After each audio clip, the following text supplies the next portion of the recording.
Welcome to room 144 of the Orton Hall and Spa Hotel.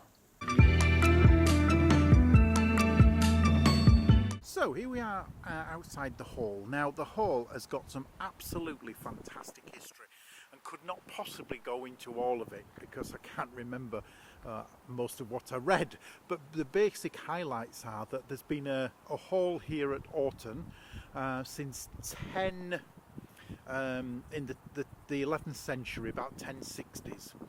Although real records, better records I should say, were kept from 1166, which again showed that the first Marquis was actually who actually owned the hall.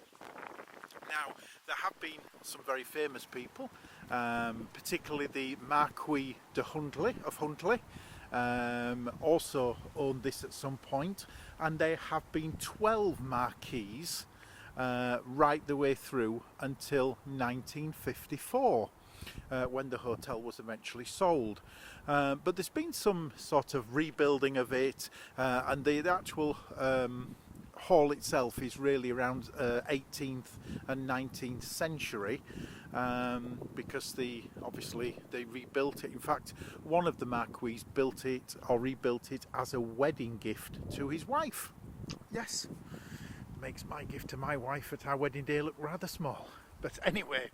And also what's quite interesting is that one of the marquises fell into very bad times because he was made bankrupt when he lost money with Lord Fauntleroy. Now I didn't realise Lord Fauntleroy was actually a real person, but apparently when Lord Fauntleroy's bank collapsed, the owner of Orton Hall lost a considerable amount of his fortune, and again bad times fell and it was moved on to another owner. But apparently the last Marquis sold up the hall in 1954 when it was bought by the Cambridgeshire Education Authority, who used it as a school for girls with special needs. So that in 1954 became the Education Authority's property. And then the next owner was in fact Orton Hall Limited, which has now put a 4-star hotel here. Now it doesn't say exactly what date the hotel began, but definitely if ever you visit here there is plenty of history about the place, and it's really interesting to read it. And there again we've got a churchyard in the hall. There is also a clock tower, which is just there actually, the clock tower, just there, poking up above the hotel. So the clock tower was built again, I think in the 1600s. Unfortunately the mechanism of the clock doesn't work and it's never been repaired, so it doesn't actually work as it is now. But yes, if you ever stay here, do look up the history because it's absolutely amazing of the people who have been here. And in fact I've just remembered one of the marquises was in fact the Lord in waiting to Queen Victoria, so it's been some very high profile people. A look through some of the hotel rooms, you can see down below there is a courtyard, and in the middle of the courtyard there is a nice fountain. Looking at the gardens of the hotel, and you've got like a bandstand in the gardens, and behind it is more of the grounds which you can walk around, and you can see through the trees. Over there is the car park at the very back, right around there, and then we've got the hall, that's the sort of extended area, and then of course the main hall, Orton Hall, which, yeah, really quite spectacular. Very nice. Just next to the hotel is the Ramblewood Inn, and it's quite a good idea that if you don't want to eat in the hotel restaurant, they do food here, so you can actually have a choice either in the hotel or in fact in Ramblewood Inn. And also you can get a drink during the day at the inn, because the bar in the hotel doesn't open until 7 o'clock in the evening. Inside one of the drawing rooms, and this is one of the areas where you get breakfast in the morning.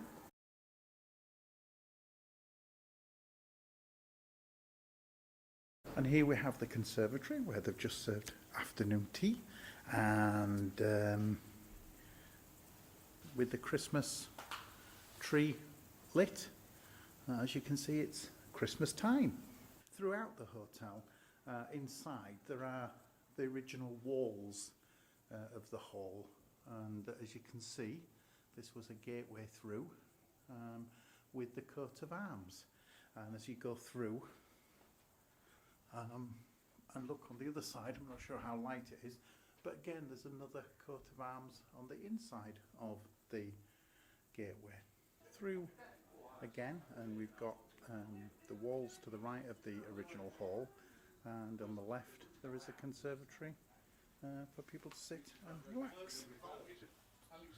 To give you a good idea of the hotel layout, you can see on the map there is the hall, and then this spa, great room, the conservatory, the suite, the restaurant, Ramblewood Inn, which is a pub next door, and then the leisure centre.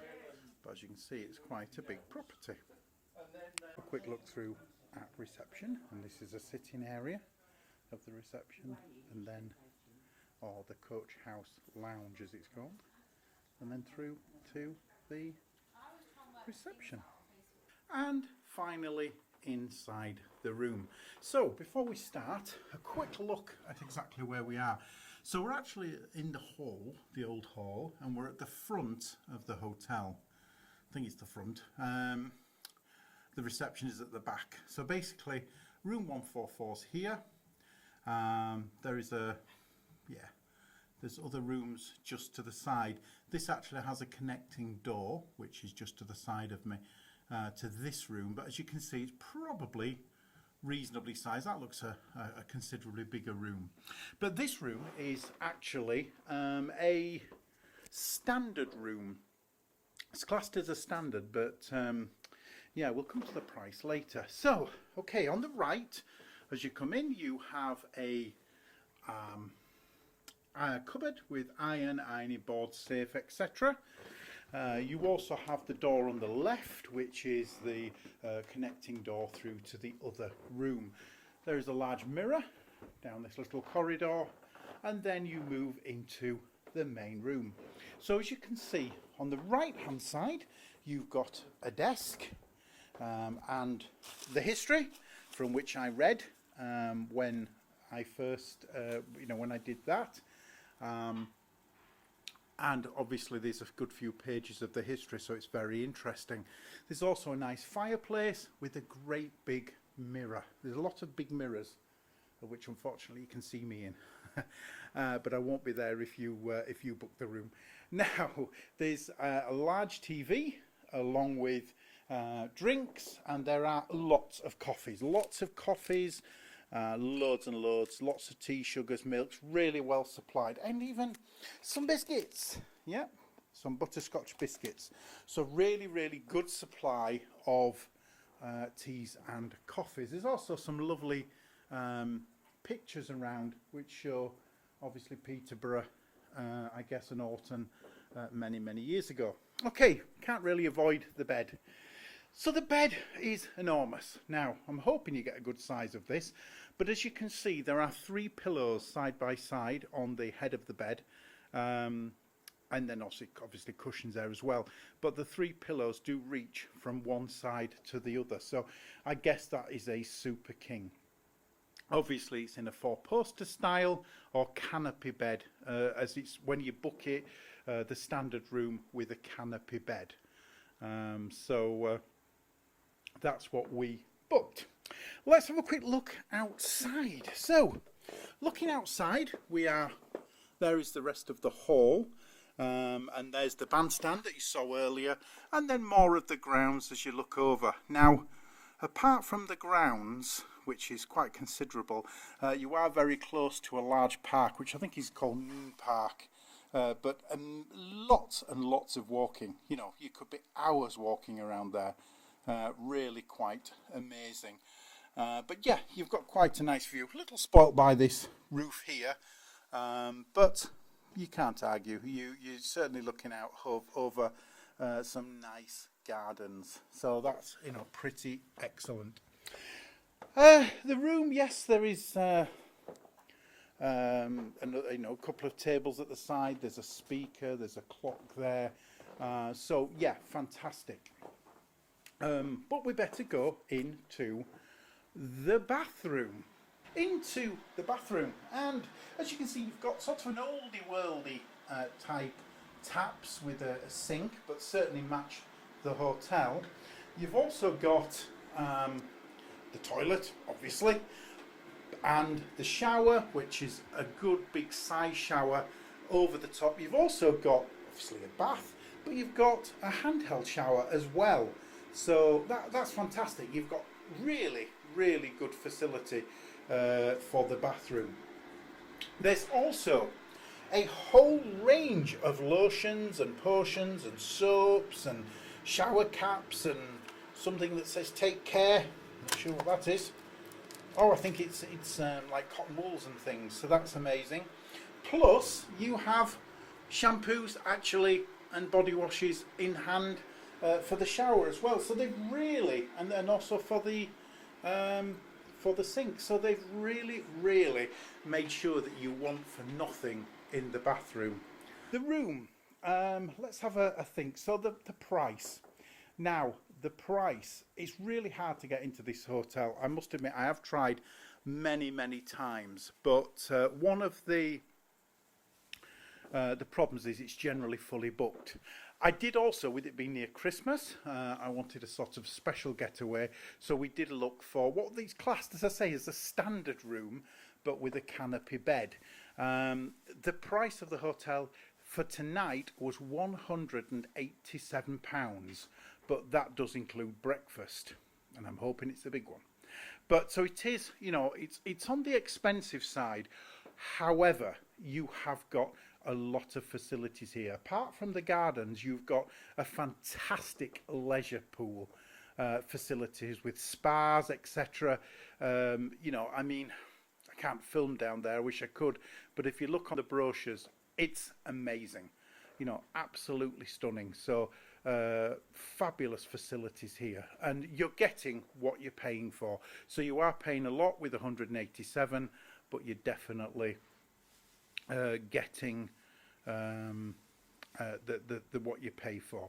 I also forgot to mention there's actually a fridge in the room, and I should have mentioned it because that's one of my pet hates about rooms not having fridges. Well, here there is a fridge. It's an empty fridge. It's not a minibar, so you can use that. So that's brilliant and an absolute plus for the room.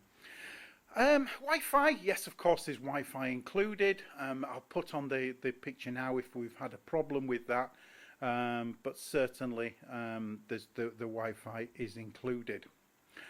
Right, I think that's about everything, other than to say this is a fantastic room. Very happy with this room.